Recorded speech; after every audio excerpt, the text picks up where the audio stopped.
Hi everyone. I wanted to make a video about how to basically fix your sleep apnea or sleep disorder breathing or UARS, like everything together with everything that I've learned, but everything into like a chapter video and then make small videos on it when I feel like I can do so and have a thorough like way to explain the things to everyone. I think I'm gonna make a YouTube playlist for this because I really want it to not be like too long, because I know that if you have sleep disorder breathing, it's hard to like grasp everything and it's daunting and it's scary. Like I've been through all of those things, but I have finally gotten to settings on my machine after really long of trial and error and having to do innovative things that I didn't see anyone else even try.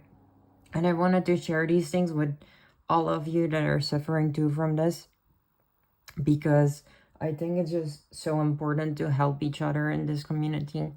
And I don't wish for anyone that is like suffering like me with this condition to just get worse and worse without any help whatsoever.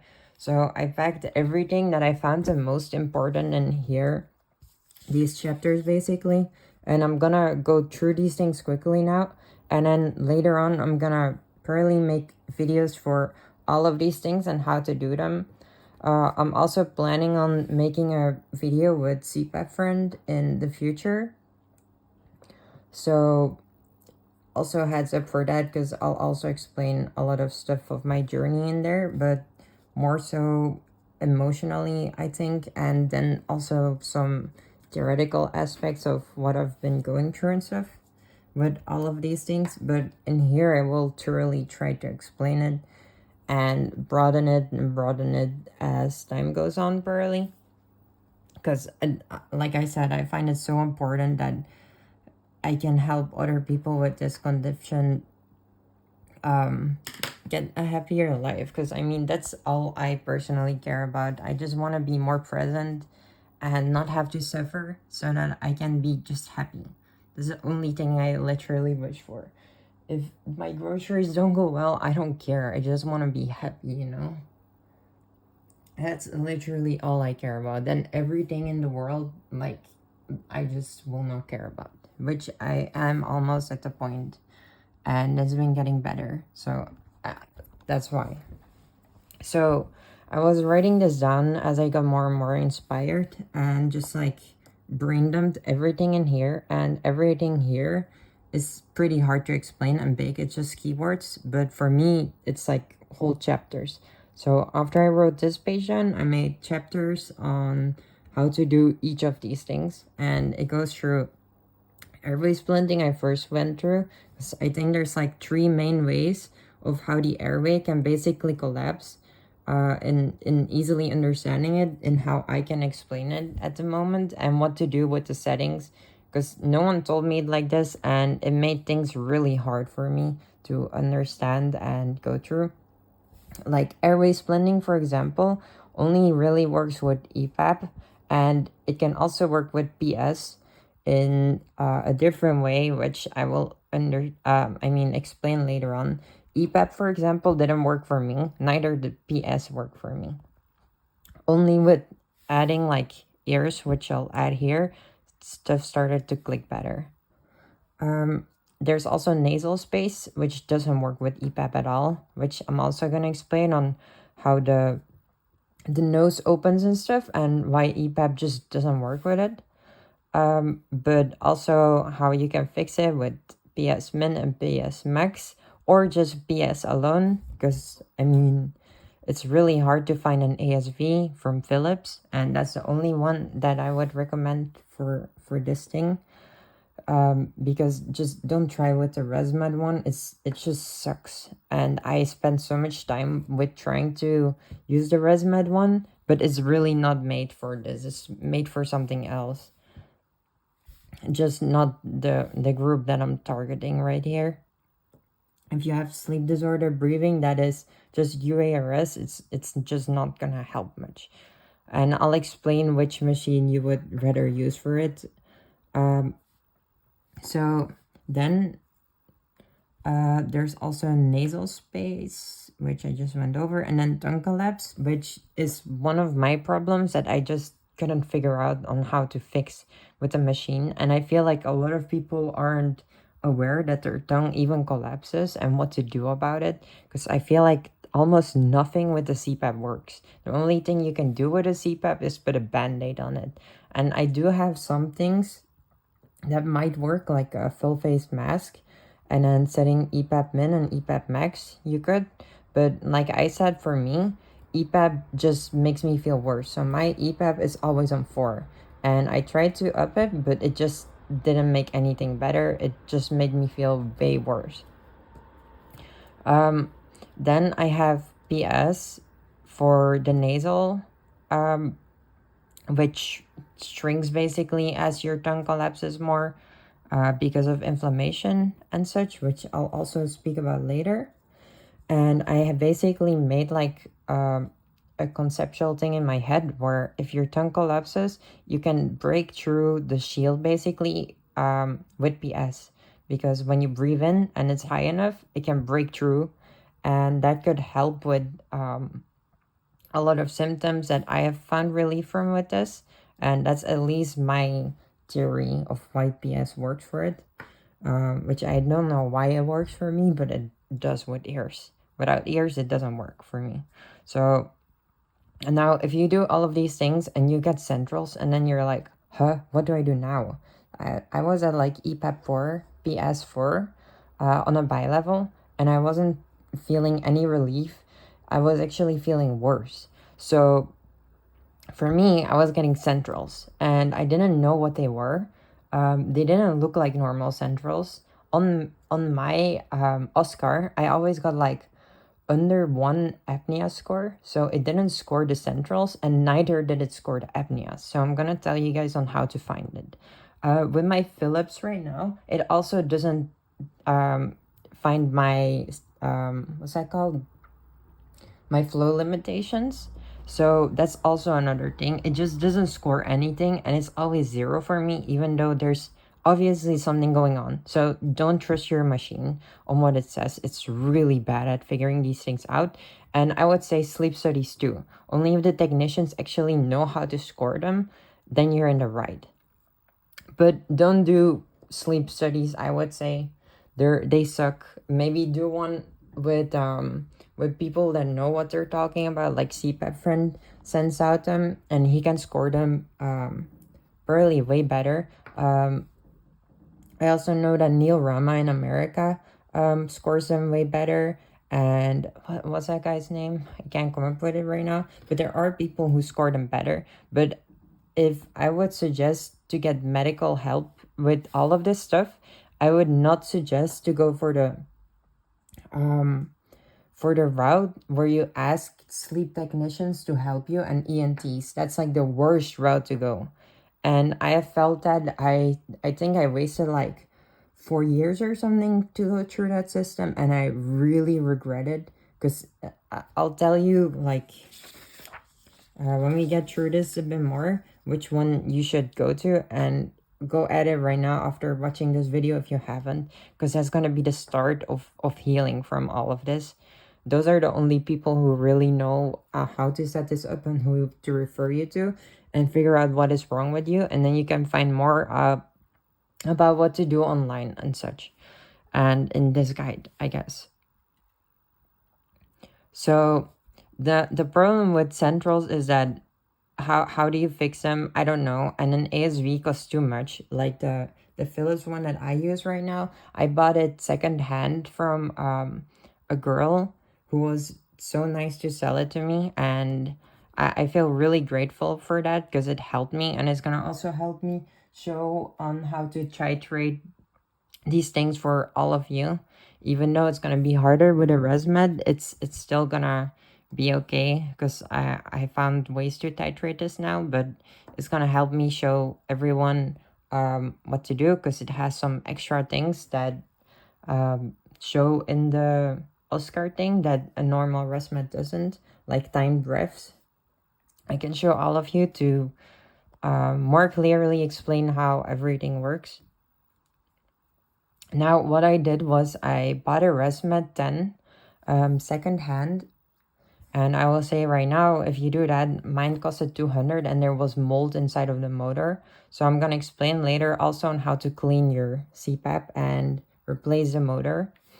I'm also going to say that the ASV on the ResMed 10 sucks balls. And you don't want to use it if you have centrals and or if it's just, I know that Dr. Krenko did help a lot of his patients that were having like expiratory breathing intolerance, and those look more like centrals.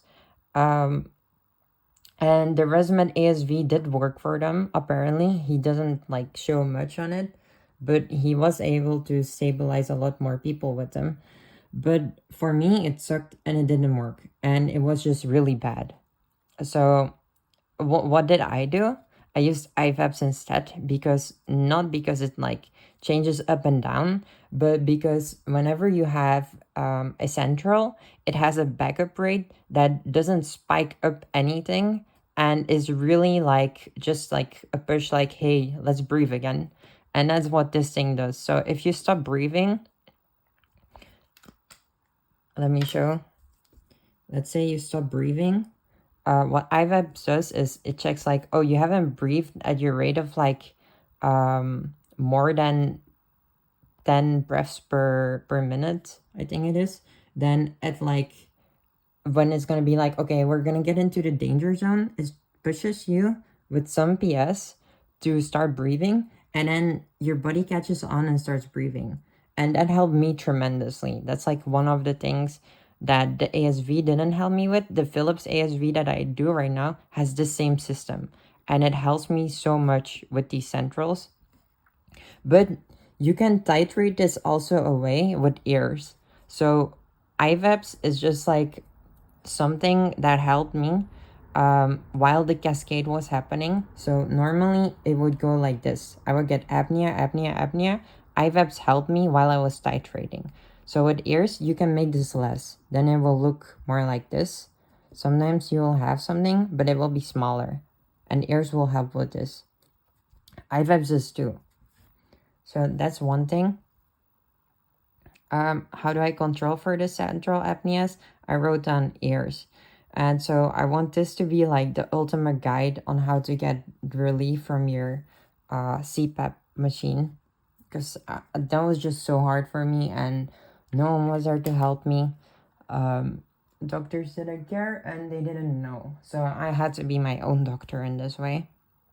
I'm also going to tell you which muscles you should train, because that also helps a lot, and which surgeries you have to ultimately get to fix the problem, because ultimately cpap is just a band-aid and it should only be used for like intermediary relief, because your problems are just going to get worse and worse as you age, and as you age more you're going to get more apneas, your throat is going to be more collapsible and stuff, and your cpap isn't going to work as much. Well, if you get the surgeries, you're not going to have as much damage to be controlled for, and you're going to be just fully cured if you do it properly. Maybe you're going to have to use a cpap still for like some stuff if you can't fully fix it, but at least it won't be super, super bad like it was first. Now I'm going to go through the chapters. At least that's what I think about it. So the first chapter I wrote was gonna be that I'm gonna make videos about how do I hack my machine, because that's like the first step. And if you can't do this, it's gonna be really hard to get cured for this, because in my guide you may need an IVAPS, and if you can, then I guess a bi-level would be good enough with EERS. But that's basically how you can get cheaply away with this, because I at first wasn't able to pay enough money to get all of the stuff that I have right now. And getting a Philips machine without any medical help is also really hard, because they're just not sold at all. And I guess if you're lucky you can find one, but this is the easy way. I know it sounds easier to just buy a machine, but it's the hardest way. So I would say get a ResMed 10. And I'm gonna explain how to find the cheap machine, how to clean it, like replace the motor, what I said. Why to also use IVEPs instead of ASV, which I explained earlier, but I'm gonna explain that in depth a bit more. Then I'm gonna also link the website, it's like on GitHub, on how to hack the machine and where to find the files. The files that I used are from like a Reddit user, and I'll send you the Reddit link, or I could also probably link the files somewhere where you can find them. Also, you have to use Linux for it or something else, which I don't know, but Linux isn't hard to use. You can find guides on how to download Ubuntu or Mint. And I would really suggest asking like friends or family to help you, because I mean, if you have sleep apnea, it's hard, but it's gonna take like maximally 3 days, 4 hours or something of looking up how to do that. There's like guides of people who just walk you through one by one on how to do it, and put it on like a laptop that you don't use or something, or you can dual boot your laptop. There's also guides on how to do that. Or you can have someone hack the machine for you, like I think Ripping Legos does it for people on Reddit, so you could do that. Now, how do I titrate? The first thing I'd say is like, let me close the window quickly. The most important thing, which I'll say, is like stay calm, because it's gonna be like a step-by-step really long journey on how to titrate while you're also getting your medical stuff in check. Gosh, my camera is shaking so much. So what I did was like make sure to record in like a journal which things you're gonna use step by step, and also record in it your feelings, how you're feeling. Like that's the most important thing that I've learned, is figure out which settings make me feel what way. Because for example, EERS, the CO2 thing, made me feel completely different than overshooting PS. And if you know those things, then you know where you're going wrong, kind of, and where to balance stuff. So that's like one of the biggest things. And also the data that I'm gonna talk about on your Oscar is not better than your feelings. Your feelings is better than your data always. I've had, for example, a completely flat breathing graph that looked like really nice, but I felt worse on it, which is purely because my REM sleep just wasn't in there. So I'm gonna tell everyone on what to also look for, but also your feelings are the most important thing, and they don't lie to you. So that's gonna be one of the most important things to do. If someone tells you to keep up in your PS, and you're like, let's say you went from 4, which you felt kind of fine on, to 7, and you feel like completely shit, and they tell you like, go up 1 more and you'll feel better, that's not the way to go. You should feel better, better, better, even better, and then even better. Not worse, worse, worse, better. That's not how it works, okay? So I'll also tell about that on how to do it, but make sure you record inside of your Oscar every time you up your ears, or your PS you can find in there, but also how you feel and other things you want to record. Then I would also say, before you start titrating, make sure you consult an Airway specialized orthodontist who knows about tongue ties, palattal expansion, double jaw surgery, as a first way of treatment for sleep disorder breathing. Now, why do I say this? It's basically because if they know these things are at the main center of what goes wrong, because all of these things have other things tied to them. They know the best things out of their field, because these things aren't like in the main guides. They're the newest edge things, and they know what patients need. Because if they would listen to all of the signs I publish right now, they wouldn't find these things that appealing. They just know and are patient driven, and that's when you know when you should go with them, because they're the most innovative people that actually listen to what science is doing right now. And with this, I'm not saying to get all of these surgeries right now, but your orthodontist should know about these things and know that it's like the first line treatment for all of these things, and that the rest is to help, like as a band-aid. For example, like a mat device, it doesn't fix your anatomy, it just helps stabilize things by putting your tongue more front so that it doesn't fall into your throat.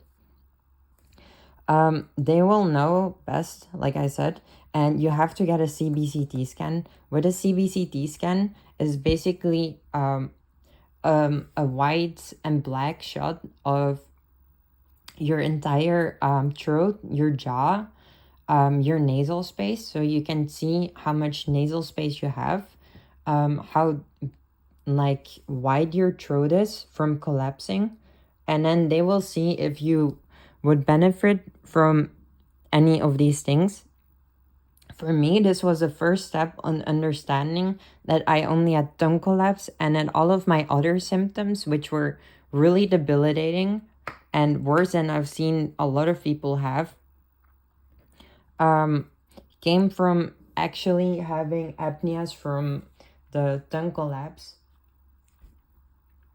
So that's one of the first things you really have to do. Now, airway splinting, I'm gonna go through. I'm gonna help you guys understand the anatomy of the airway splinting, basically why it works, but also touch a bit already on the nasal space and the tongue collapse too. And I'm gonna tell right now that EPAP is the first weapon basically that you're gonna have to use for this. And also when EPAP will fail, with expiratory pressure intolerance, no airway splinting needed. Like for me, for example, with my tongue collapse, there wasn't any like airway collapse really. It was just my tongue, I guess. I still have to figure out a bit more about that, but I think that's how it works for me. Then you're most likely to also get aerophagia when you're overshooting it, and you don't need that much, even though there's still collapse, which could be from the tongue, but that doesn't happen the whole night. So you're overshooting it, you're getting aerophagia. Also, I am overshooting my PS, so I am getting aerophagia sometimes too if I don't fix it too well with my band that I made for this. You're also gonna have centrals if you up EPAP too much. But I'm also gonna say how to fix that with ears, because that's what it was made for first. I use it for PS, which it wasn't made for, but it works just perfectly as well. I'm gonna say how to up it with EPAP, how that works. Then also EPAP Min and EPAP Max, which I would only recommend for ResMeds. Then using PS, yeah, you can also use PS for airway splinting with some conditions. Using PS Min and PS Max, or if you can't use this because those machines are really expensive, with Philips ASV, then you can just use PS with ears, like I'm gonna explain. Or you can use ears with EPAP or EPAP Min and Max. That's what I do at a clinic where I learned from on how to use ears. And that works when you only have the airway splinting problem. But for the tongue collapse, for example, or when your thing is more nasal, which was also a problem for me, but my nasal cavities didn't look that like swollen, I guess. they were pretty open. Even then, PS will be the goat for this. Chapter 3, further on, I'm gonna talk about how to strengthen the airway muscles, which is still from the same one, and how to do it. I'll show it in the video. Which surgeries will help. I'm gonna talk about tongue tie if needed, because the thing is, when you get your tongue up to your roof when you sleep, your throat is also much more stable for some reason, because when it's up, your nose also doesn't collapse, and it just sets a whole array of things up if your tongue is tied. But a tongue tie, if you release it and your throat is too like narrow, then that can result in more collapse. So you would have to see with your orthodontist what they would say you would rather need first. If you need the double jaw surgery, I would recommend getting a palatal expansion first, because this can also bring your jaw more forward, but it will also make your nasal space bigger. And if you get the double jaw surgery first, then you cannot do this thing anymore, which is the most stupidest part. Always get this thing first. It's just way better, because they will do a segmental left forward, which won't expand the nose, and that's gonna just be, I don't know, it's not good. So please check these things out first, and I will link resources down on each of these. A really good talk about tongue ties by Dr. Zahi. He worked with all of the people in the field who basically, what's his name? Like Dr. Dynamo, he was a student of his. He's like the first person who started talking about sleep apnea as a health condition. Then he talked about UARS, sleep disorder breathing. They went on to discover about tongue ties, palatal expansion benefits, and then also double jaw surgery, which they're all using right now. So please talk about these things with your ortho, and please search for the resources. I'm also gonna link what's his name? I'll link it because I can't come up with it right now. But his name is, I think, Ron. Oh yeah, Ron from Jawhacks, I think. He made a whole PDF about everything you need to know about palatal expansion and double jaw surgery and which things to avoid. Because some orthodontists are just fucking lame and they give you the wrong things. So you have to make sure that you know that you're talking to a good person with the orthodontist thing. All right. So then gadgets also I'm gonna go through, like nasal breathing, which, like I said, encourages the airway to stay open, and which ones you should get quickly right here. The nasal sprays that I know of are fluticasone, which only works after a week, and it helped me a lot with keeping my nose open, because when you get apneas, your nose gets inflamed, it goes tight, and these things help with keeping it open, reducing the inflammation at night and also in the day. This one helps a lot. This one, azelastine or ipratropium. I would check Dr. Kranko's book on how to like titrate these, but I'll also talk about this probably in the video. Keep the book next to me so that I can show you guys what he said in the book. Then also Ixlear is also really nice. I haven't tried this one yet, but this one seems the most natural too. It's like with xylitol, and it helps keep your nose, I wouldn't say like clean, but it helps the environment stay really healthy and not damaged. And if you have empty nose syndrome when you've already dealt with bad ENTs, then I would suggest using Ixlear only, because these ones dry your nose out. So that's another thing. If your nose is always dry, I wouldn't use these ones because they'll maybe just make it worse. Or you could use Ixlear because it makes your nose more, the environment better, like more humid also. And then maybe you could use these. But these ones can make it worse if you have those dry symptoms like people with empty nose syndrome have. I learned this from someone in the Discord server who has empty nose syndrome. I'm really sorry if you have that condition. It's really tough, I've heard. And it apparently just makes everything way tougher with sleep apnea. So then also you have a med device, which is more for your tongue. INAP, which basically suctions the tongue for you at night. But just check for a tongue tie, because otherwise you wouldn't even need to do these things. And maybe you just like tongue space, which the palatal expansion will help with.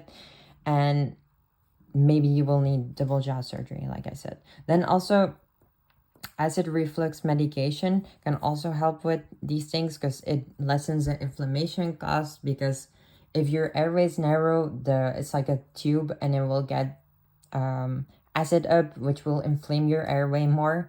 And so if you can make it less, what's that called? Like if you can make the pH more basic, then it won't do this damage, and it will keep your nose more open and stuff. And that will help with just the whole collapse to mitigate it. It's a whole web of things, I know, but each of these things will help like indirectly with each other, which is why I found complete symptom relief almost from not even taking care of my tongue tie, because I still have one and I'm gonna get rid of it in like I think 4 months. The surgery is early, but I found complete relief of symptoms even though I'm still choking at night, just because all of these things, and because the PS thing with the ears that I'm gonna talk about made my sleep more stable and got rid of the UARS component that the apneas cause. Because yeah, apneas can cause UARS for some reason. It's just a mess. Then I'm gonna talk in chapter 4, because I've touched on these things mostly already, how to titrate for nasal space or the nasal resistance, the basics of it, because I'm gonna talk about ears later on how to do this. This was a huge component for me because my nose got completely inflamed. And even though my nose is completely open in day, at night it's like I'm allergic to something. It just gets completely clogged. And if I would draw it out, let's see.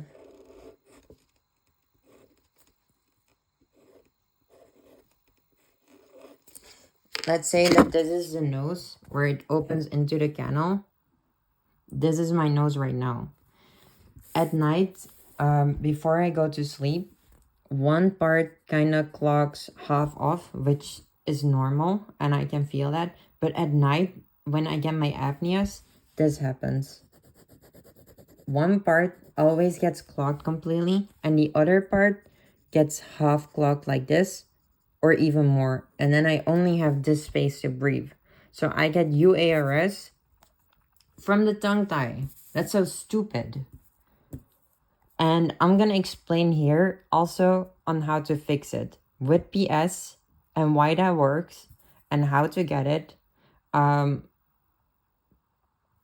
also the PS Minim Max, which you can only get from the Philips things, which one person in Reddit recommends, for example, but it's so hard to get that machine. I searched for like years for it, because I thought that was like the only solution, until the ears helped me a lot too. And then this thing, which I'm also sleeping right now, I don't even have it on that big of a PS cap. And before I switched to it, I also found a lot of relief with the ears already. And I feel like I could basically fix my whole thing without this machine almost too. So I have the solution for that with ears, which I wanted to say.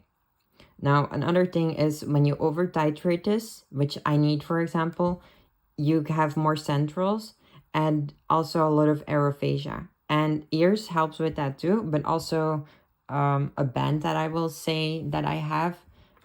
One friend of mine tried it and it didn't work for her, but for me it worked really well. And I also saw that other people it also worked for. It's something that basically, I forgot to explain what aerophagia is, but aerophagia is when the air that the machine blows goes through your esophagus, so into your stomach. And then it blows up your stomach at night, and that's not what you want. So I made something that here you have the throat that I put around here, and it feels not bad at all. And the band goes around here. So I used like a pantyhose. I filled it with like a little bit of stuff, and it presses here, which won't do anything for airway because the airway is right above here. But it cuts the airflow from your throat basically, so that it goes through your airway thing. So that's another thing that I have for fixing this thing. If I didn't have this, I would be cooked right now. Then I would be even experiencing more symptoms. So all of these things fit really well together in my journey. How did I control for the centrals? And aerophagia, the ears. The ears also helped with aerophagia for me big time, because it makes you more responsive to breathing at the right time. So I will explain that more later, what it does and stuff, but I'll explain that in the videos when I'm going pretty long, but I want to be this thorough for everyone. And I'm also going through this already now, because maybe I'm not gonna post all of them quickly. Maybe it's gonna take me a whole year or two to post all of these things, but then you guys can search these things up yourself already and figure things out.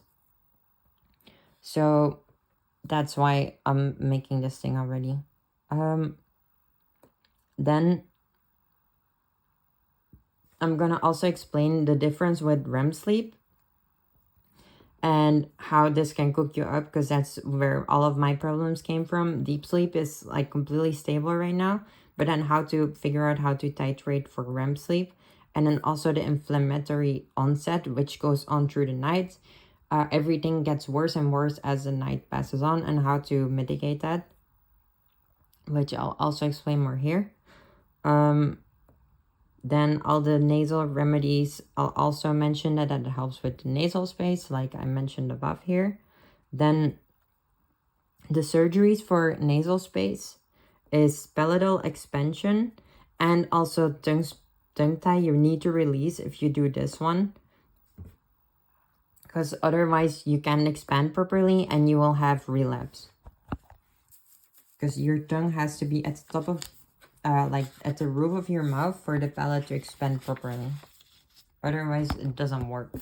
Then lastly, camera, chapter 4. What the fuck do I do for tongue collapse? That was what was going through my mind constantly for the past months, because I just couldn't figure it out. I also have a chin strap, which I'll also touch on. I'm gonna make this more thorough when I'm going through everything, but the chin strap helped me too with keeping it. But basically, you can tell if you have the tongue collapse if your cheeks puff at night. Please get checked for a tongue tie if this happens, because that's not normal. Normally, your tongue should be suctioned and it should seal off your airway space when you're breathing through for your machine. So check for a tongue tie, please. And then also go check for a therapist to do myofunctional therapy. So that was my thing with this. And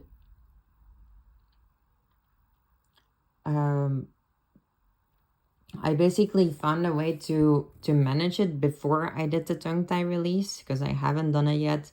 And also myofunctional therapy, like I said earlier, it's all like a cascade of things that make breathing just worse at night. So I tackled the UARS that I get from the tongue tie. So I still get my apneas with a bit of relief from my Philips machine, because like I said, even with the IVAPs, after 10 seconds, if you don't breathe and your PS is high enough, it can basically pierce through. So it can still make you breathe while your tongue is like collapsing into your throat, basically. And then you will probably wake up, but you won't get the complete apnea effects from it. Your sleep will be disrupted more, but it's basically all you can do for it, especially the PS upping, so that your airway is more normal while you're also having the tongue collapse, which I'll also explain later. Um, the full face mask, which I haven't tried yet, but I can explain why I think that will also really work. I don't have a full face mask here, and I find enough relief with the normal mask I have right now. And I also think that that will result in my tongue being more collapsed pearly mostly. So I'm just not gonna sleep like that. And if I use a full face mask with the setup that I have right now, there's no humidification, so it will fuck up the whole thing more with ears. So I'm not sure if you can even use ears with this, but maybe you could titrate EPAP with a full face mask and I don't know, stuff like that. I'm not responsive to EPAP, so I haven't tried this because I just don't think it will work for me. Like I said, the PS piercing through, I don't know if you guys understand it, but I will explain it in the videos that I'll make about this. And then the ears together with it, which I'll also explain. Ears, like I said right here, is basically CO2 that you breathe out and you rebreathe in. That's all that this thing does. And so it makes it, when you add ventilation, so more O2 that you get in, you have more CO2 that you breathe out and you can rebreathe it so that your body doesn't like get centrals. And I'll explain how that works too. So then chapter 6 will be in-depth titrating on how to titrate EPAP, PS, and ears together. And I'm gonna show these things with like graphs of my data on Oscar and maybe some better images and stuff that I can find of people's breathing, and then explain on what to do with each thing and then how to interpret it, because ultimately I'm not gonna be able to do it for you and you're gonna have to understand all of these things yourself and on how to do it. So don't give up, guys. I know it's rough, but while I'm gonna make these things, because I know myself it's gonna be hard for me too, because I have so much things to do, it's gonna be hard for y'all too, because I mean, I'm not gonna explain all of these things, but search these things up yourself already.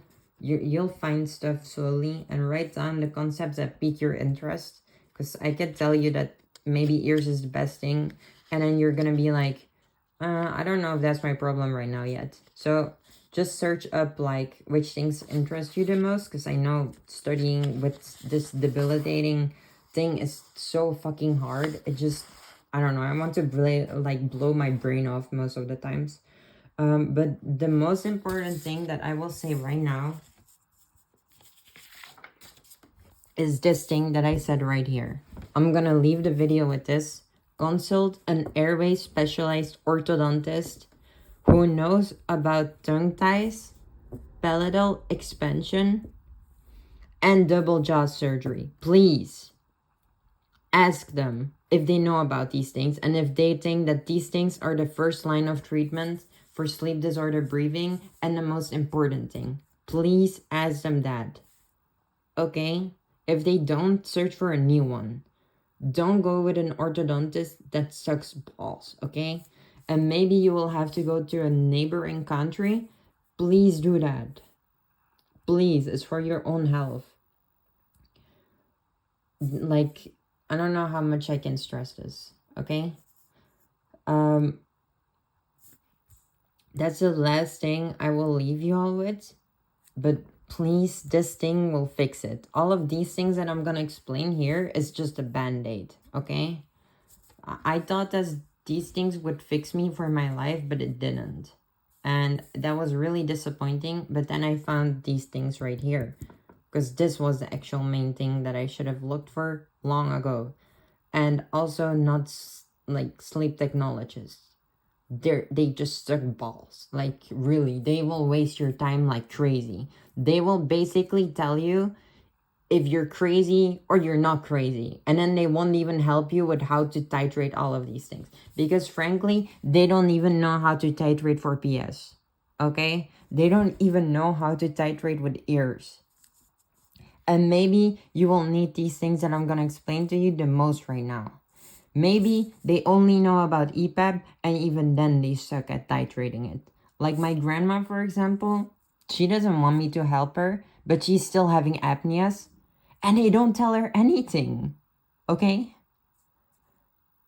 So please get this checked out. I can't stress it enough. Don't check for a sleep technologist. If you really want to get your things scored, you should check for a sleep test that measures cortical arousals and RDI scoring. And I don't really know how those things work perfectly, but you don't need proof of your condition when you're already suffering from it like this, okay? It just sucks. And that's the only thing I can say with this. You can hear that I'm like literally irritated when I'm talking about this because my feelings are pouring out. I just hate how much people have gotten like damaged with all of these things, even though we already know what to do with this health condition. But a lot of doctors just don't care or something. I don't know. In Belgium, in the best sleeping hospital ever that I know here, they don't know any fucking thing about this. They sent me back home without any sleep machine, and I had to figure out all of these things myself. So that's why I want to share this with you so that you don't have to spend as much time as me figuring these things out. It just sucks, okay? That's all I wanted to say. Stay strong.